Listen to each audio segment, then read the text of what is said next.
प्रथम विषय प्रभु जीशु ख्रीष्ट को नितांत जानिबा आवश्यक अटे कारण से सृष्टिकर्ता अटंती। जौन एक पर्व एक पद लिखा जाए आद्य वाक्य थिले वाक्य ईश्वर संग थिले सही वाक्य ईश्वर थिले सही वाक्य देहबंत होई एही जगत को से आसिले एवं समस्त विषय से सृष्टि कले। आमर चतुर्पार्श्व जहाँ कि देखुछु समस्त विषय से सृष्टि करि अछंती एवं मनुष्य को से निजर प्रतिमूर्ति एवं निजर सादृश्य से सृष्टि कले। प्रभु जीशु ख्रीष्ट द्वारा ही समस्त विषय सृष्टि हुई अच्छी आउ से सृष्टिकर्ता अटंती। द्वितीय विषय जीशु ख्रीष्ट होती पथ सत्य एवं जीवन। जहन 14:6 लिखा जाए जीशु कहूअछंती मु पथ सत्य एवं जीवन मो दे न गले कहीं पिता निकट को जाई पारे नाही। प्रभु जीशु ख्रीष्ट होती पथ सत्य एवं जीवन स्वर्ग राज्य को नेवाई एवं ए धरापृष्ठ रे बंचापी जदि आम को कौन उत्स दरकार ताहले प्रभु जीशु ख्रीष्ट अटंती। ताहा ईश्वर वाक्य आम को शिक्षा दिए। जीशु ख्रीष्ट ही एकमात्र पथ सत्य एवं जीवन अटंती। जो पथ नाही सेठार से पथ अटंती आउ जहाँ मैंने सत्य जानिबा आवश्यक अटे से निजे सत्य अटंती एवं से जीवन अटंती। ताहांठारे जीवन अच्छी आउ से जीवन मनुष्य मानकर ज्योति जहन 8:12 लिखा जाए से जगतर ज्योति अटंती आउ ताहांकर से ज्योति रे जीवन अच्छी। तृतीय विषय जीशु ख्रीष्ट निजे अनंत जीवन अटंती। प्रथम जहन 5:11-12 आम पढ़ू से लिखा जाए से साक्ष्य यही जे ईश्वर आम को अनंत जीवन दे अछंती पुणी सही जीवन ताहांको पुत्रंक ठारे अछि।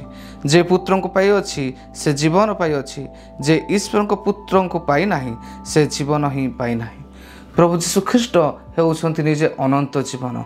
ईश्वर निजर प्रिय पुत्र जीशु ख्रीष्ट को जगत को पठेले जो द्वारा कि आम ताहांको विश्वास करूँ एवं ताहांको ठारे विश्वास करिया द्वारा आमे अनंत जीवन प्राप्त हो। कारण जीशु ख्रीष्ट निजे अनंत जीवन अटंती। जे कहीं प्रभु जीशु ख्रीष्ट को निज जीवन में पाई नाही से अनंत जीवन पाई नाही। ईश्वर को वाक्य ताहा आम मान को शिक्षा दिए। से आमने नितांत प्रभु जीशु ख्रीष्ट को जानिबा आवश्यक अटे से निजे अनंत जीवन अटंती। जहन 3:16 मध्य लिखा जाए कारण ईश्वर जगत को एड़े प्रेम कले जे से अपना अद्वितीय पुत्र को दान कले जेपरी जे कहीं ताहां विश्वास करे से विनष्ट न होई अनंत जीवन प्राप्त हुए। प्रभु जीशु ख्रीष्ट निजे अनंत जीवन अटंती। ईश्वर यही जगत को अर्थात यही जगतर समस्त मानव जाति को एते प्रेम कले जे समस्त अनंत मृत्यु रक्षा करने निजर पुत्र जीशु ख्रीष्ट को जगत को पठेले जो द्वारा जे कहीं तांठार विश्वास करे अर्थात जेकोसी मनुष्य जो जातिर भी होना कहीं जो धर्मर भी होना कहीं जो भाषावादी व्यक्ति होना कहीं जो देशर भी होना कहीं जो गाँव भी होना कहीं जेते बेले प्रभु जीशु ख्रीष्ट को से विश्वास करिवो से अनंत जीवन प्राप्त हेबो। आ प्रभु जीशु ख्रीष्ट निजे अनंत जीवन अटंती ताहा ईश्वर को वाक्य आम शिक्षा दिए। से आम प्रभु जीशु ख्रीष्ट को जानिबा नितांत आवश्यक अटे कारण मृत्यु पर मध्य आउ गोटे मृत्यु अच्छी ताहा होछि अनंत मृत्यु। जो माने पाप करी एही जगत रे बंची आउ से माने मृत्युवरण करती से माने अनंत मृत्यु प्रवेश करती किंतु जे माने प्रभु जीशु ख्रीष्ट विश्वास करी ताहांकर पथरे अनुगमन करते एवं ताहांकु अनुसरण करती निज जीवन प्रभु बोली माने ताहांकर पथरे चलती से माने अनंत जीवन प्राप्त हुअंती। जीशु ख्रीष्ट निजे अनंत जीवन अटंती। ताहांको विश्वास करिबा ताहांको ग्रहण करिबा ताहांको आज्ञा अनुसार चलिबा ताहांको वाक्य आधारित जीवन यापन करिबा द्वारा जड़े व्यक्ति अनंत जीवन प्रवेश करिथाय। मृत्यु पर मध्य आ गोटे जीवन अच्छे से अनंत मृत्यु रु से उद्धार प्राप्त होता है एवं अनंत जीवन को से प्रवेश करिथाय अनंत जीवन प्राप्त होता है। चतुर्थ विषय प्रभु जीशु ख्रीष्ट को एथिपाई आमको जानिबा नितांत आवश्यक अटे कारण प्रभु जीशु ख्रीष्ट को जानिबा द्वारा आमने ईश्वर को परिवार सहभागी हो जाई थाओ। जहन लिखित समाचार 1:12 लिखा जाए मात्र जेते लोक ताहांठार विश्वास कले से समस्त को से ईश्वर को संतान हेबा निमंते अधिकार देले। जेते जण प्रभु जीशु ख्रीष्ट को विश्वास करती से माने ईश्वर को संतान हेबार अधिकार प्राप्त होती अर्थात ईश्वर को परिवार भुक्त हुअंती। आ प्रभु ख्रीष्ट को जानिबा द्वारा ही विश्वास करने द्वारा ही ताहांकु जानी ताहांकर समस्त वाक्य ताहांकु ग्रहण करने द्वारा ही जड़े ईश्वरंकर परिवार अंश हो पारि थाए। आमर कौन योग्यता ना ईश्वर परिवार अंश होगापी किंतु ईश्वर प्रिय पुत्र जीशु ख्रीष्ट को ग्रहण करने द्वारा विश्वास करने द्वारा आम ईश्वर परिवार अंतर्भुक्त होबार सुजोग पाउछु। से प्रभु ख्रीष्ट को नितांत जानिबा जड़े व्यक्ति आवश्यक अटे। प्रभु ख्रीष्ट मनुष्य जाति आम से मुक्तिर मूल्य स्वरूप निजर जीवन दे अच्छा से आम जानिबा आवश्यक अटे। अनेक राजा महाराजा अनेक लोक मैंने जगत को आसिले जन्म ग्रहण कले अनेक राजा होगापी चेष्टा कले अनेक ईश्वर होगापी चेष्टा कले अनेक निजर गारिमा निजर महिमा देखापी चेष्टा कले किंतु एकमात्र जीशु ख्रीष्ट परमेश्वर पुत्र सी ईश्वर हेले मध्य निजे मनुष्य ही साधारण मनुष्य भाव में जगत में जन्म ग्रहण कले एवं क्रूस मृत्यु पर्यंत निजक से शून्य कले निजक से नम्र कले। ईश्वर हेले हे निजक से ईश्वर बोली मणिले नहीं किंतु से निजक नम्र कले एवं कालवरी क्रूस मृत्यु पर्यंत निजर जीवन को से मानव जाति देदेले ताहांकर रक्त से ढालिले आउ से प्रभु ख्रीष्ट को नितांत जानिबा आवश्यक अटे कारण ताहांकर रक्त ही जड़े व्यक्ति को परित्राण दे पारि थाए।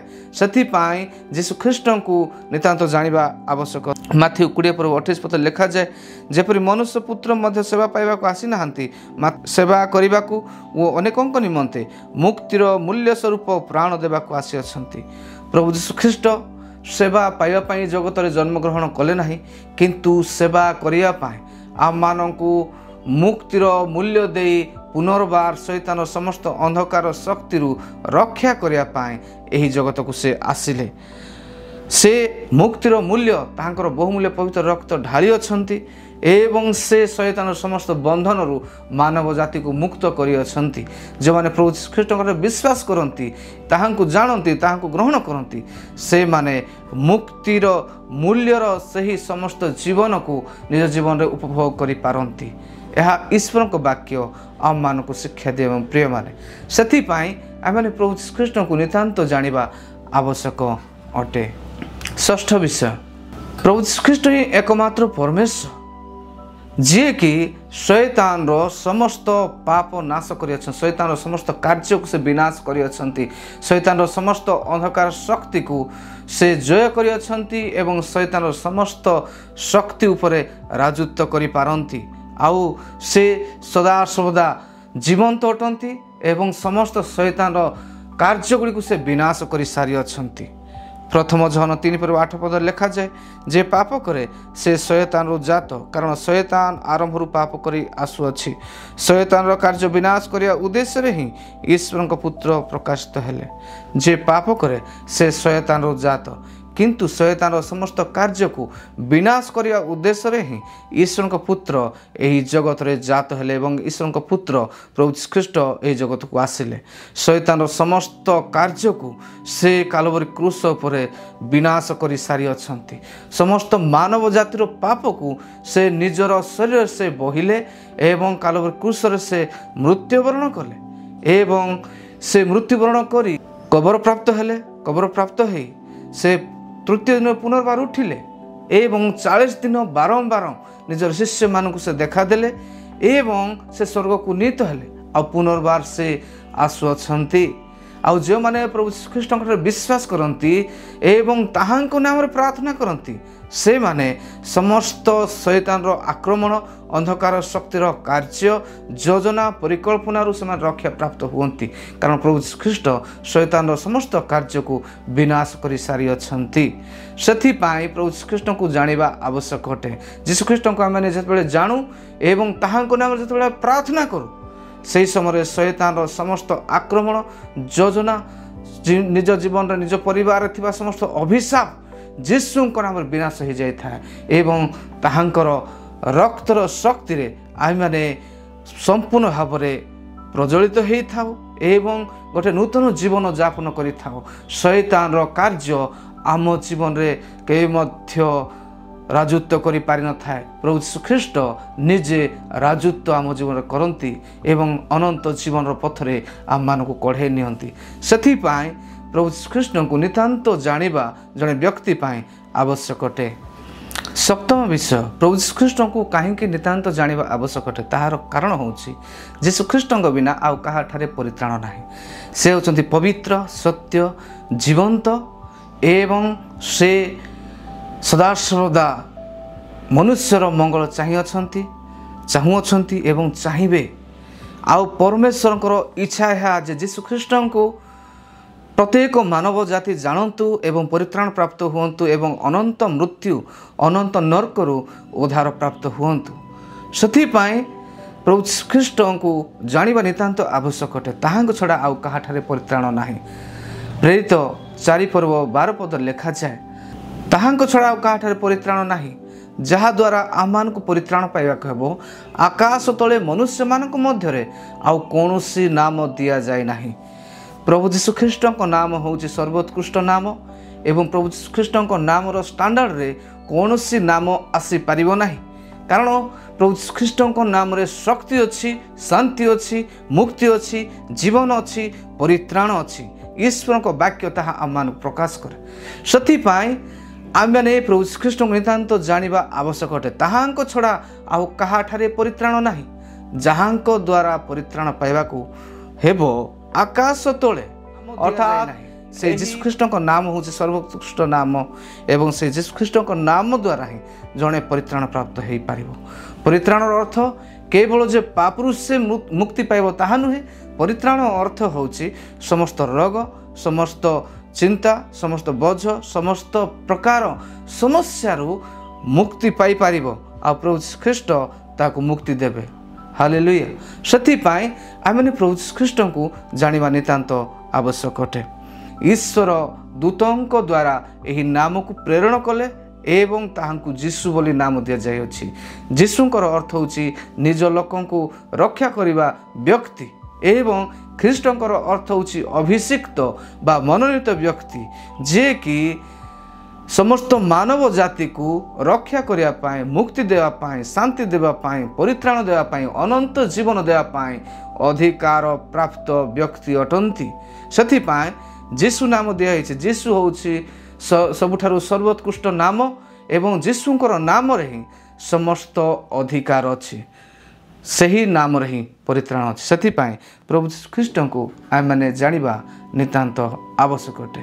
ପ୍ରଭୁ ଆପଣମାନଙ୍କୁ ଆଶୀର୍ବାଦ କରନ୍ତୁ। ଯଦି ଆପଣ ପ୍ରଥମ ଥର ଏହି ଚ୍ୟାନେଲରେ ଏହି ଭିଡ଼ିଓକୁ ଦେଖୁଅଛନ୍ତି, ଆପଣମାନଙ୍କୁ ଅନୁରୋଧ କରେ ପ୍ଲିଜ୍ ଲାଇକ୍, ସେୟାର ଆଉ ସବସ୍କ୍ରାଇବ୍ କରନ୍ତୁ ଏବଂ ଅନେକ ଆତ୍ମିକ ଜୀବନରେ ବୃଦ୍ଧି ହେବା ପାଇଁ ବାଇବଲ ଭିତ୍ତିକ ଭିଡ଼ିଓସ୍ ଆମେମାନେ ବାହାର କରିବୁ। ଆଉ ପ୍ରଭୁ ଯେ ପ୍ରକାର ସେହି ଭିଡ଼ିଓସ୍ ଗୁଡ଼ିକ ଦ୍ୱାରା ଅନେକଙ୍କୁ ଆଶୀର୍ବାଦ କରିବେ ଏବଂ ଆତ୍ମିକ ଦିଗରେ ବୃଦ୍ଧି କରିବେ, ସେଥିପାଇଁ ଆପଣମାନେ ସମସ୍ତେ ଏହି ଚ୍ୟାନେଲକୁ ସବସ୍କ୍ରାଇବ୍ କରନ୍ତୁ। ପ୍ରଭୁ ଆପଣଙ୍କୁ ସମସ୍ତଙ୍କୁ ଆଶୀର୍ବାଦ କରନ୍ତୁ। ପ୍ରେଜ୍ ଦ ଲର୍ଡ।